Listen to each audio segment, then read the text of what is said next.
Welcome to BTS Presents. I'm Keith McHenry, co-founder of Food Not Bombs, and tonight I'll be demonstrating how to prepare the magical tofu spread that was first introduced to Food Not Bombs in 1980. And the reason that we have all this this idea of tofu spread was because a local tofu distribution company would be giving us scraps of tofu. They had not yet invented tofu spread, and they were packaging it in little boxes like this, and because they, if they didn't fit the box, they just threw the particles out, and so we didn't feel like wasting it, so we created tofu spread. And when Food Not Bombs started, I was a produce worker, and that's how I connected with the distribution of tofu. I was throwing away all this tofu, and it's just very upsetting, both tofu and carrots and all the produce and apples, because people didn't know what organic was. They didn't know really what vegan was at that time in 1980 in the Boston area. And so originally I started taking this food down to the housing projects and giving it away to people that were living in poverty. And at one point I got to talking to them, and it turned out there was a brand new building being built across the street, and we were asking, why are they building this fancy building while you're living in these dilapidated brick buildings in the projects? And they said, oh, that's where they're designing nuclear weapons, and hence the name Food Not Bombs was born. And so one of the first things that we do to make tofu spread is we take all those scraps of tofu, we of course try to get non-genetically modified tofu, which you can do nowadays, and if you search, and you just put it into your bowl. So that's the first step of making tofu spread.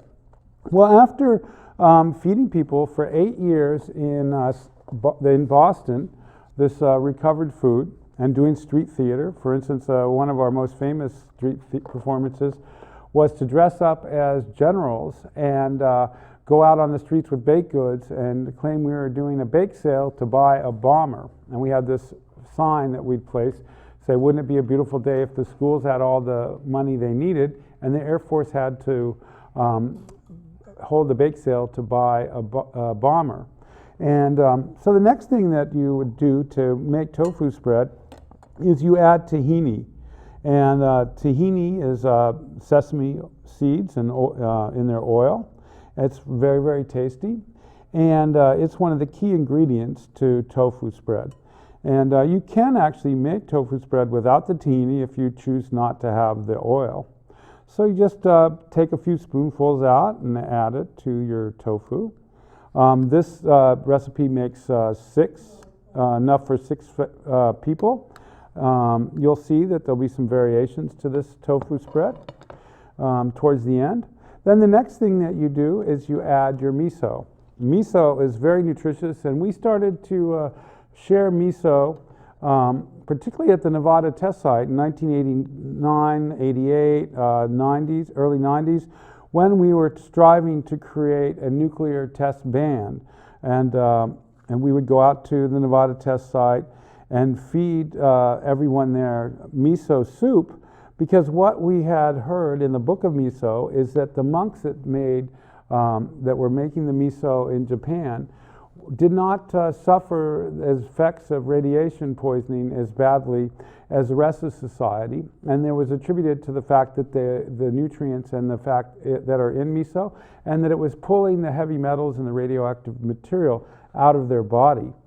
So we started to make sure that we had miso, particularly at any actions where radiation, like you would find at the Nevada test site, was an issue.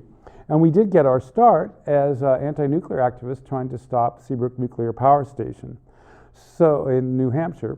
And that's the event in October 6, 1979, that brought the 8 of us together to become what became Food Not Bombs after one of our affinity group members was arrested on May 24th, 1980 at the occupation attempt of Seabrook. So the next thing to add to your tofu spread is onions, and I suggest using red onions because they're like a little softer, not quite so intense, and they add a nice color to your tofu spread. So just chop them pretty finely. They can actually be, any coarseness, but as fine as possible is probably best. And then also add your garlic to that. And the combination of the garlic and the onions makes a very nice flavor. So, and that would be the next step. Well, when 1988, when I was starting to help feed the protest at the Nevada test site, I was also helping to start the second chapter of Food Not Bombs. And on August 15th of '88, we were being arrested for the first time. 9 of us were arrested for sharing food without a permit. And the police actually held a press conference saying they didn't mind that we were feeding the hungry and that we were making a political statement, and that was not allowed. The arrest in '88 inspired others to start Food Not Bombs chapters in their community. So before long, there were chapters in New York City, sharing food at Tompkins Square Park. There were Food Not Bombs groups in Vancouver, British Columbia, Seattle, Portland, Eugene.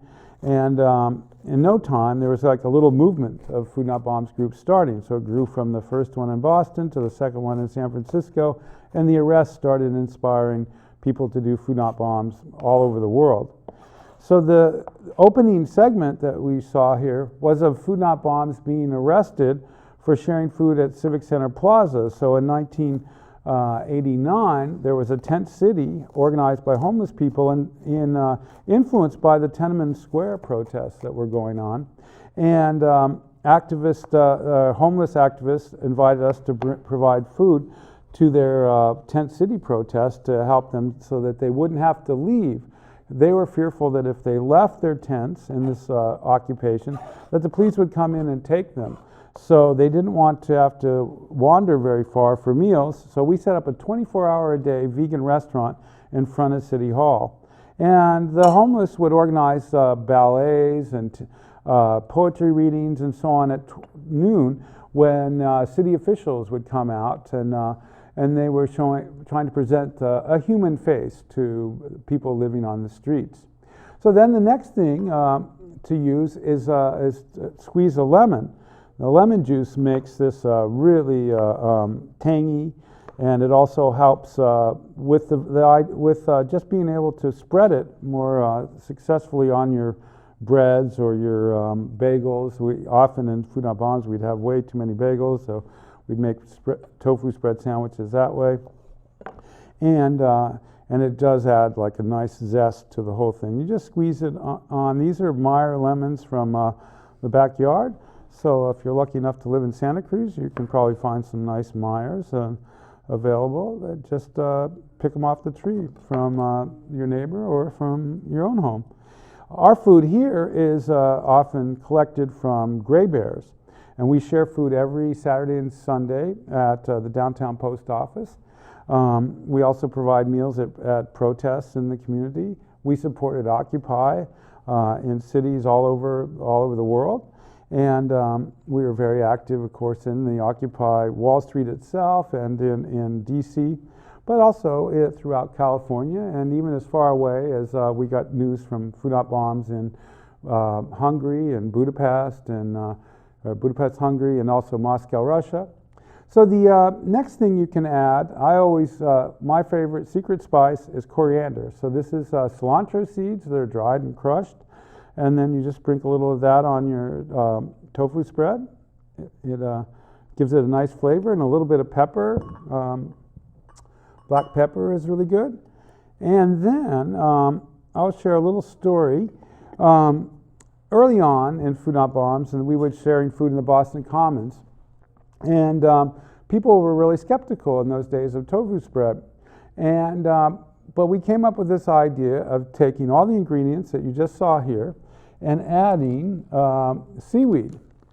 And by adding the seaweed, when we made the sandwiches, people would go, wow, this is the nicest tuna salad sandwich we've ever had. But it's not greasy, and what's up with this? It just has this nice tuna flavor, but it somehow has a nicer texture than you would find in if you opened a can of starfish tuna.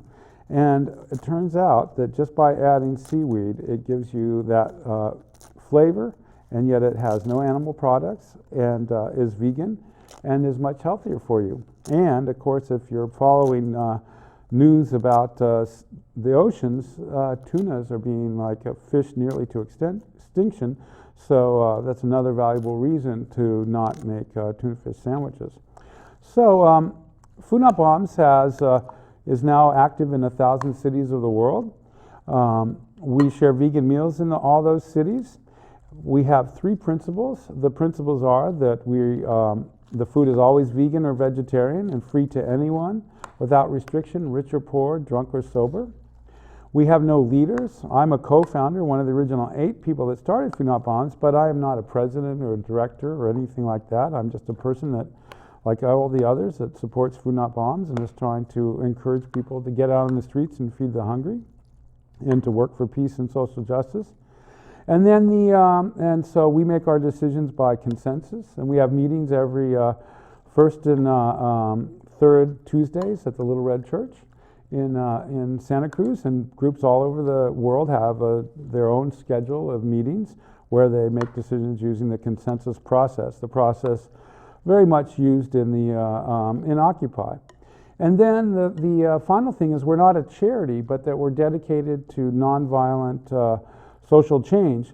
And our goal is to change society so no one has to eat at a soup kitchen or stay at a shelter or live in the streets, and that everyone has the adequate nutrition and freedom to have shelter and medical care and all the things that really people need rather than bombs.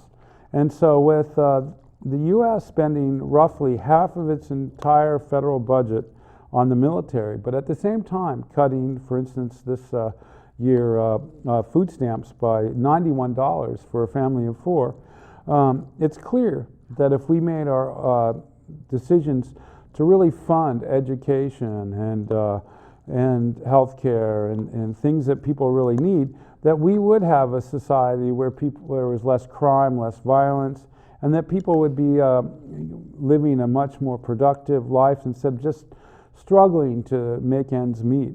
And so that's why we make the tofu spread and provide all the vegan meals that we can out on the streets in your local community or here in Santa Cruz, California.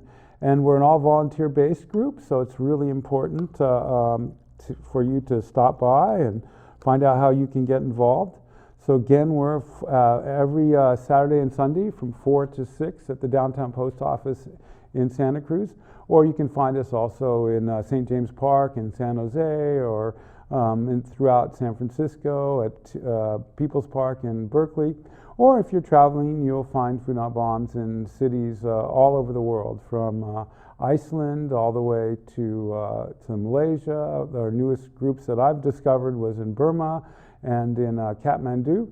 And so there's plenty of opportunities to get involved in helping change society by feeding the hungry. In Santa Cruz, we've been getting anywhere from about 50 people coming at the beginning of the month to over 100 people. And Santa Cruz is not that big, so it shows how much need there is. Also, there's many projects that we've been supporting in Santa Cruz or working to stop. For instance, there's illegal to sleep outside, so there's been a long history of us working to end the sleeping ban in solidarity with other groups in the community. We also have been working a more recent crisis that is something to address are these like mosquito boxes to scare people away from under bridges and parks, treating basically our low-income community and homeless friends as nothing more than rats or mosquitoes, a policy this city should be ashamed of. And there's also many other criminalizations of poor people, efforts to stop people from panhandling and along our roads. People are frequently jailed just basically because they're trying to live as poor people. And that's really a shame that would happen in a town like Santa Cruz. But it's a policy that's been happening all across the United States. And I first ran into this in Boston in 1985 when the police came and tried to give the community group I was working with the impression that homeless people were the cause of retail stores to not make as much money as they should. And as it turns out, they were using this study called the broken window study to justify their anti-homeless efforts. And when Bill Clinton became president, he started a program called Community-Oriented Policing Services, or COPS.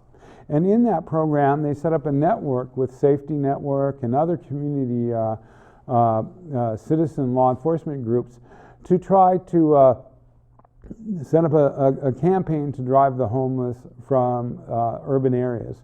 And they came out with a template that you can download on the web that provided things like posters for a campaign they called Give a Hand Up, Not a Handout, their anti-panhandling campaign. And supposedly, like for instance here in Santa Cruz, you will see little red parking meters. You're supposed to put a couple of quarters in that, and that would go to maybe the River Street Shelter or something, which is not so bad. But it's trying to create this atmosphere that somehow if you give money directly to poor people, that they'll be irresponsible and not use it correctly and so on.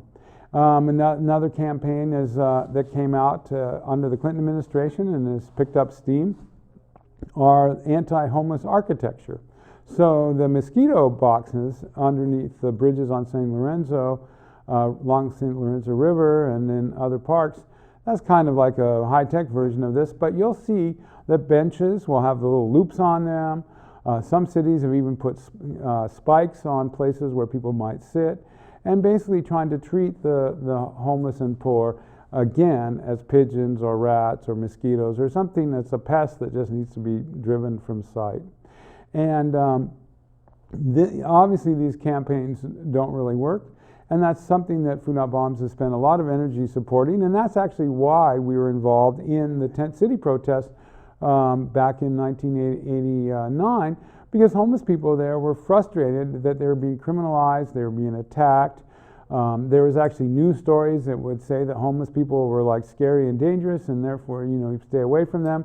And then there would be a rash of attacks against the homeless, people that we knew well. And in some cases, we lost friends who had gasoline poured on them by gang members and were lit on fire. And it was sad that that would happen just shortly after the San Francisco Chronicle and Examiner would run exposés about how horrible it is that there's so many homeless people living in our city.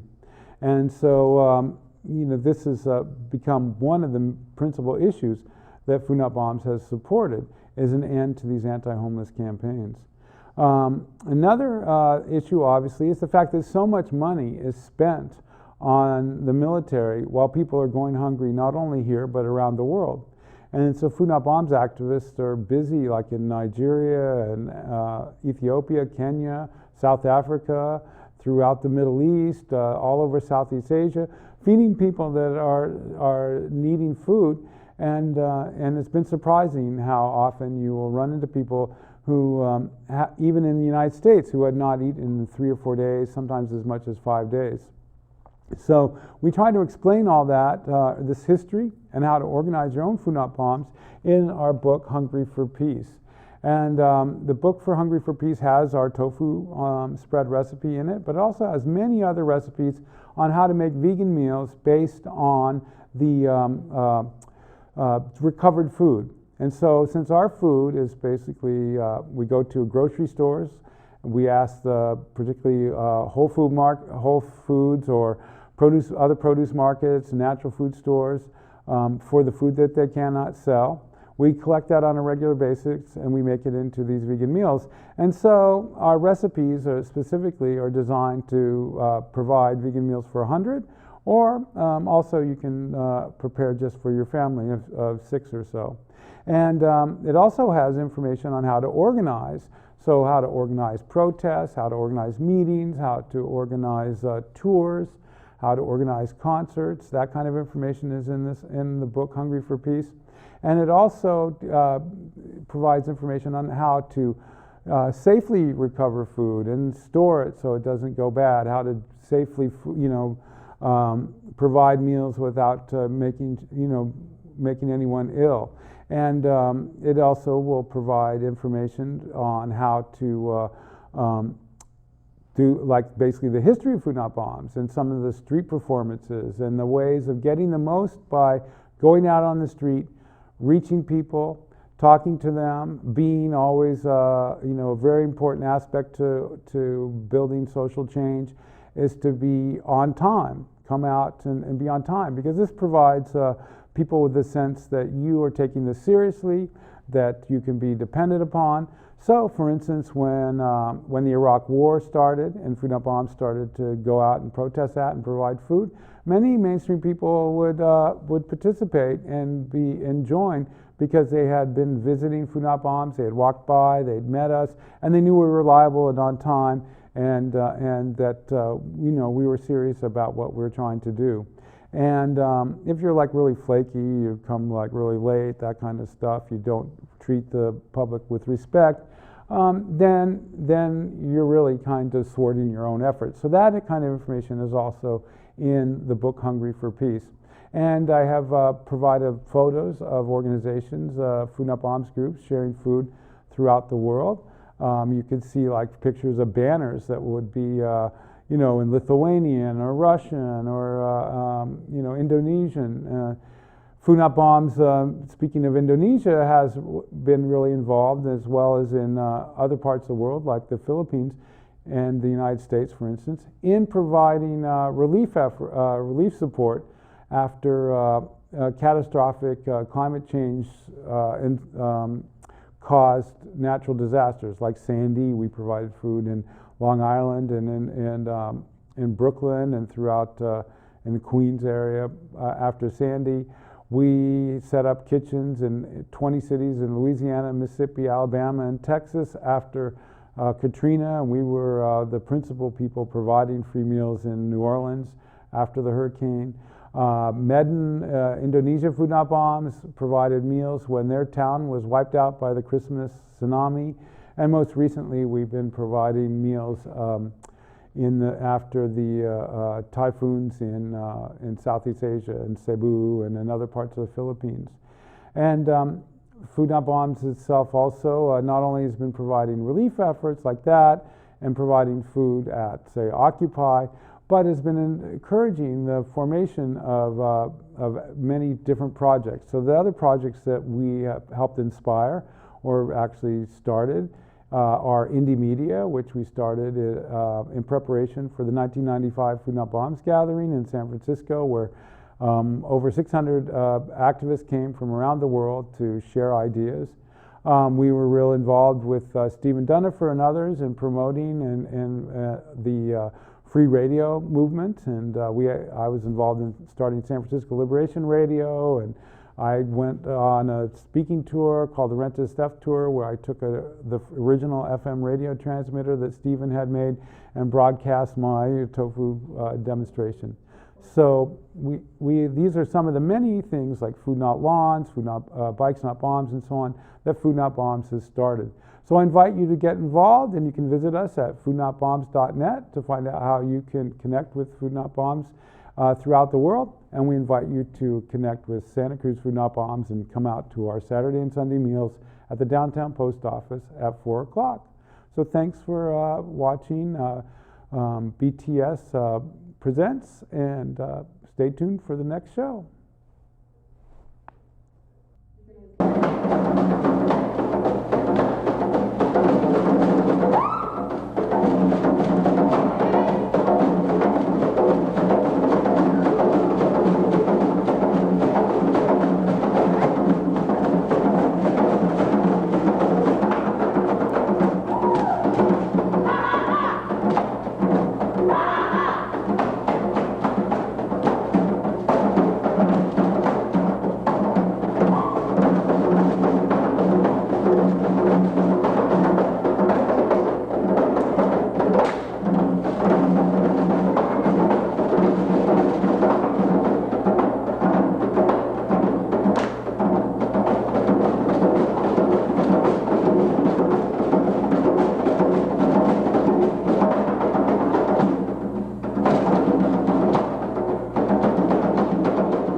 this is a protest against the sleeping ban in San Francisco. And so on this day, there was roughly 50 people arrested. I wore a Santa costume, as you can see. It's September 29th, 1993. There's my pickup truck that gets towed. A funny thing about this particular protest, not only did they arrest so many people, and I wore a Santa costume so I would not be injured, but when I was released from jail, I was still in my Santa costumes about a week later. And so in early October, I'm walking through the Tenderloin, and this one poor man saw me dressed as a Santa, and he got very upset because he thought maybe he had passed out and missed a couple of months or something. And I assured him I had just been arrested wearing a Santa costume a week earlier, and that he should not worry. But anyway, this is one of many, many protests in San Francisco outside of San Francisco City Hall that involved Food Not Bombs being arrested for sharing food, and by this time, 1993, for sharing food in violation of a court order.